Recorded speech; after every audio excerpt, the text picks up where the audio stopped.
Olá, seja muito bem-vindo ao canal Espiritismo Motivacional, um canal que transmite embasado no Evangelho de Jesus Cristo e alinhado com a doutrina espírita codificada por Kardec. Hoje é segunda-feira, temos então o Livro dos Médiuns. Vamos estudar conosco.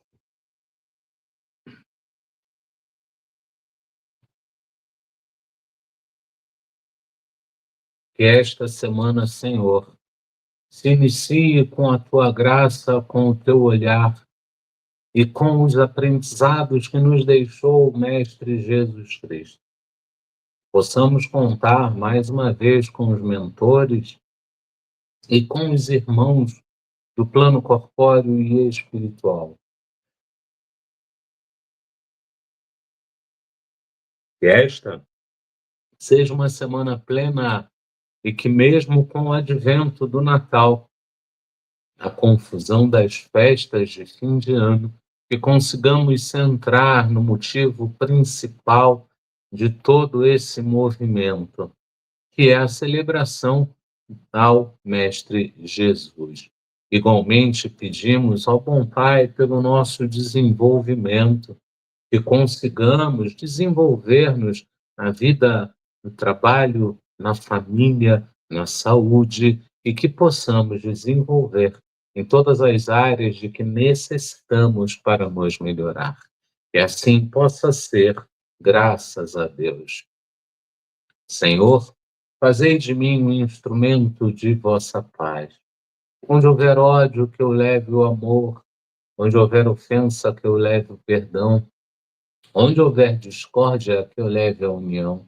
Onde houver dúvida, que eu leve a fé. Onde houver erro, que eu leve a verdade. Onde houver desespero, que eu leve a esperança. Onde houver tristeza, que eu leve a alegria. Onde houver trevas, que eu leve a luz. Ó Mestre, fazei que eu procure mais consolar que ser consolado, compreender que ser compreendido, amar que ser amado. Pois é dando que se recebe, é perdoando que se é perdoado, e é morrendo o corpo que vai o espírito para a vida eterna, graças a Deus. O problema não é como convivemos com o outro, mas sim como convivemos com o que sentimos e pensamos em relação ao outro. Por isso, a boa convivência consigo mesmo é o princípio seguro de equilíbrio para uma interação proveitosa. Isso está no livro Mereça Ser Feliz, capítulo 6, Inteligência Intrapessoal, foi ditado pelo espírito Hermance Dufour, psicografado e registrado pelo médium Vanderlei S. Oliveira. A gente sempre lembra que o canal Espiritismo Motivacional, às segundas, transmite o Livro dos Médiuns com irradiação para o nosso desenvolvimento. Às quartas, o Livro dos Espíritos, com irradiação para as famílias. E às sextas, o Evangelho segundo o Espiritismo, com irradiação para os lares. Isso sempre pelo YouTube, sempre às 19h30. A gente replica esses estudos lá no Facebook e também coloca, vez e outra, uma tira no Instagram. A gente agradece imensamente o carinho da sua visita, o carinho do seu gostei, e agradecemos mais ainda se você considerar se inscrever no canal, pois é isso que nos auxilia a difundir a doutrina espírita. A gente hoje está num compromisso, então deixamos o estudo gravado e por isso não vamos ao nosso típico boa noite do canal. Assim sendo, a gente vai para o nosso estudo. A gente está falando de O Livro dos Médiuns, O Guia dos Médiuns e dos Evocadores, foi escrito por Allan Kardec. Estamos estudando a parte segunda das Manifestações Espíritas, capítulo 7, da bicorporeidade e da transfiguração. Estamos no subtítulo Aparições dos Espíritos de Pessoas Vivas. Hoje estudaremos a questão 117, mas esse capítulo ele vem da questão 114 e vai até a questão 125.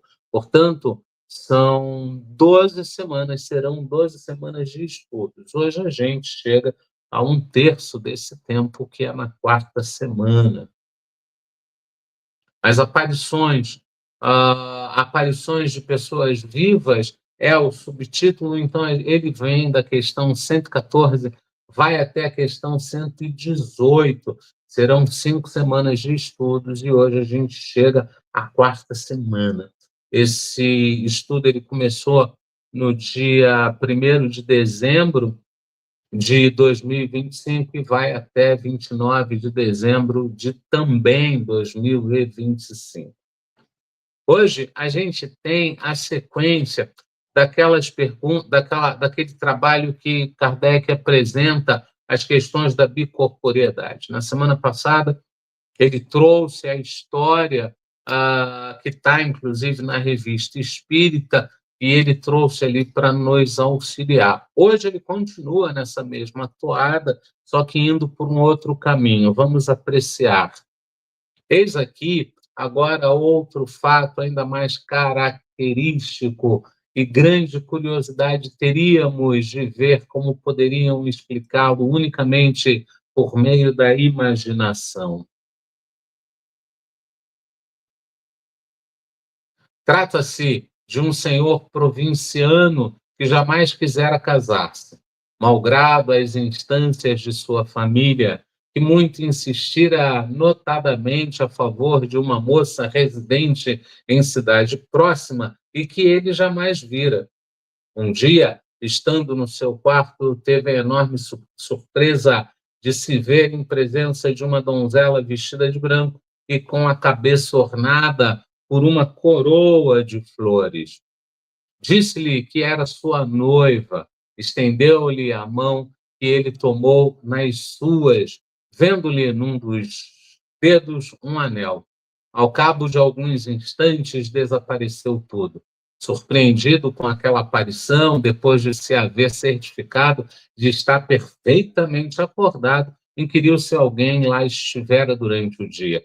Responderam-lhe que na casa pessoa alguma fora vista. Então, a gente tem essa passagem, né, de alguém que está relutante para casar e não quero casar, e, de repente, a família começa a indicar uma moça de uma cidade próxima, olha, uma donzela de uma cidade próxima, por que não? E tal, e ele ainda reticente, então a moça vai em bicorporeidade visitá-lo, para dizer, olha, vamos sair da toca? Vamos fazer acontecer? E ele, então, pergunta para a família se alguém viu, se alguém sabia, e ninguém disse que não, ou seja, bicorporeidade mesmo. Vamos seguir um pouquinho mais aqui. Decorrido um ano, cedendo a novas solicitações de uma parenta, resolveu-se a ir ver a moça que lhe propunham. Chegou à cidade onde ela morava no dia da festa de Corpus Christi. Voltaram todos da procissão e uma das primeiras pessoas que lhe surgiram ante os olhos, ao entrar ele na casa onde ia, foi uma moça que lhe não custou reconhecer com a mesma que lhe aparecera. Trajava tal qual a aparição, porquanto esta se verificara também num dia de Corpus Christi. Ficou atônito e a mocinha, por seu lado, soltou um grito e sentiu-se mal. Voltando a si, disse já ter visto aquele senhor um ano antes, igual ao que estavam. Ou seja, houve aí uma visita simultânea. Ele a viu, ela ouviu. É assim que funciona a bicorporeidade. Kardec vai se aprofundar um pouco mais, só que um pouco mais à frente. Por hora, vamos pegar aqui um pouco mais. Realizou-se o casamento. Isso ocorreu em 1835, época em que ainda se não cogitava de espíritos, acrescendo que ambos os protagonistas do episódio são extremamente positivistas e possuidores da imaginação menos exaltada que há no mundo. Então, é possível? É possível. É muito possível acontecer, não é uma coisa incomum, não é uma coisa rara, acontece mesmo. Eu conheço 2 casais que não foi a moça sonhou com o moço e o conheceu um tempo depois. O outro casal foi o moço que sonhou com a moça e a conheceu um tempo depois. No segundo caso, foi ainda mais, mais, mais, mais difícil de explicar, porque ele estava num evento, num show, e ele viu a moça e falou: não, é essa. E aí ele foi lá falar com a moça, falou: oi, tudo bem?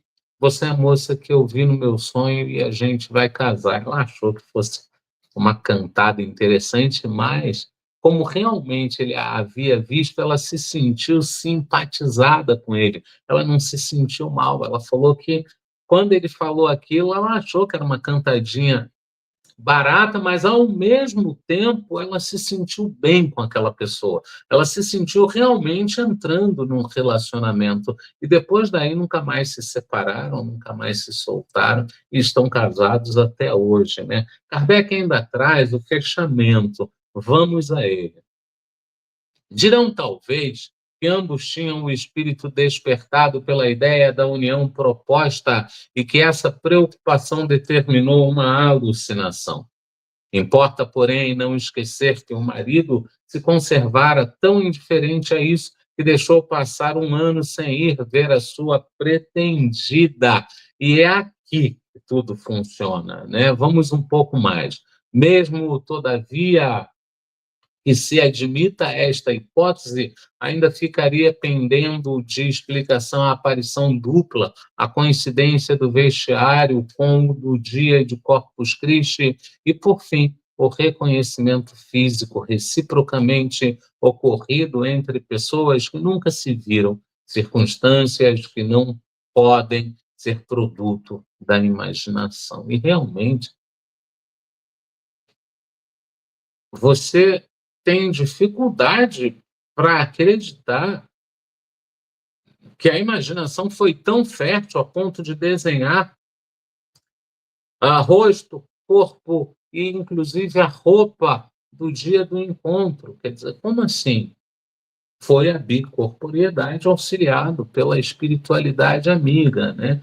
Naquela época, os eventos espíritas eram muito mais visíveis, eram muito mais vistos, né? Porque se acreditava menos, estava se introduzindo a doutrina dos espíritos, estava na maneira que foi codificada isso. Essa doutrina ela é muito mais anterior a tudo isso. Durante toda a nossa história, se você olhar com olhos de espírita, você vai ver que em toda a nossa história, houve ali uma troca com o plano espiritual, mas não uma troca consciente como foi a trazida por Kardec, né? Então, aqui, realmente é uma coisa que a ciência não vai conseguir explicar, mas que o espiritismo consegue explicar, sim. E assim, gente, a gente conclui mais esse estudo, né? Normalmente o livro dos médiuns são estudos curtos, né? Vai ter um ou outro aí que vai ficar bem longo, mas via de regra a maioria é curto, né? O ideal é você ler, inclusive numa assentada só, né? Mas cada um vai ali no seu ritmo e o ritmo do canal é esse, é cada dia trazer uma questão, trabalhar essa questão independente de tempo. A gente estudou, então, o Livro dos Médiuns, o Guia dos Médiuns e dos Evocadores, que foi escrito por Allan Kardec. Estudamos a parte segunda das Manifestações Espíritas, capítulo 7, da bicorporeidade e da transfiguração. A gente trabalhou o subtítulo Aparições dos Espíritos de Pessoas Vivas. A gente vai, então, para a nossa prece e volta para um mais breve ainda. Tchau.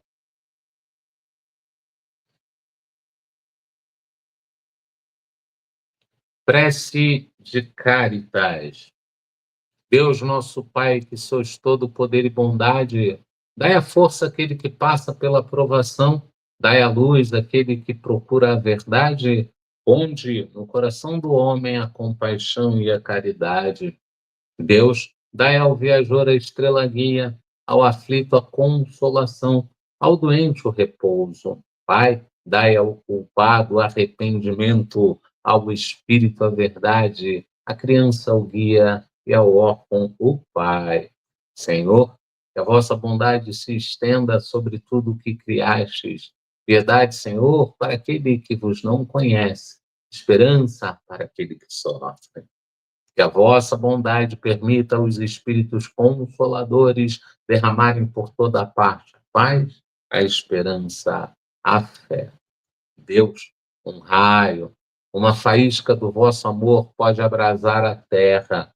Deixai-nos beber nas fontes dessa bondade fecunda e infinita, e todas as lágrimas secarão, todas as dores se acalmarão, e um só coração, um só pensamento subirá até vós como um grito de reconhecimento e de amor. Como Moisés sobre a montanha, nós vos esperamos com os braços abertos, ó poder, ó bondade, ó beleza, ó perfeição. E queremos de alguma sorte merecer a vossa divina misericórdia.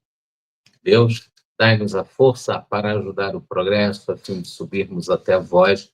Dai-nos a caridade pura, dai-nos a fé e a razão, dai-nos a simplicidade que fará de nossas almas o espelho, onde se refletirá a vossa divina e santa imagem. Que assim seja. Graças, graças, graças a Deus.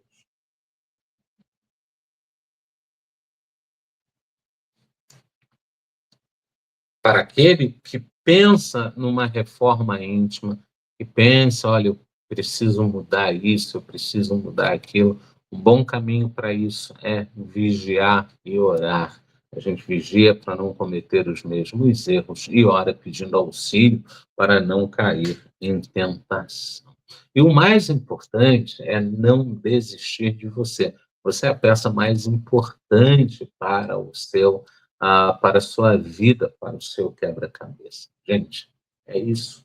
A gente conseguiu mais uma vez estudar, a gente volta, se eu não me engano, tem estudo no dia 25 e no dia 31, obviamente estará gravado, a gente já fez ao vivo, né? Mas a gente de um tempo para cá tem deixado gravado, até por conta de compromissos de final do ano, né? A gente espera que todos voltem aos seus afazeres com graça e que tudo corra bem. Gente, grato, grato, grato, gratíssimo. E até quarta-feira, se Deus quiser. Ele há de querer porque estamos a caminho. Tchau.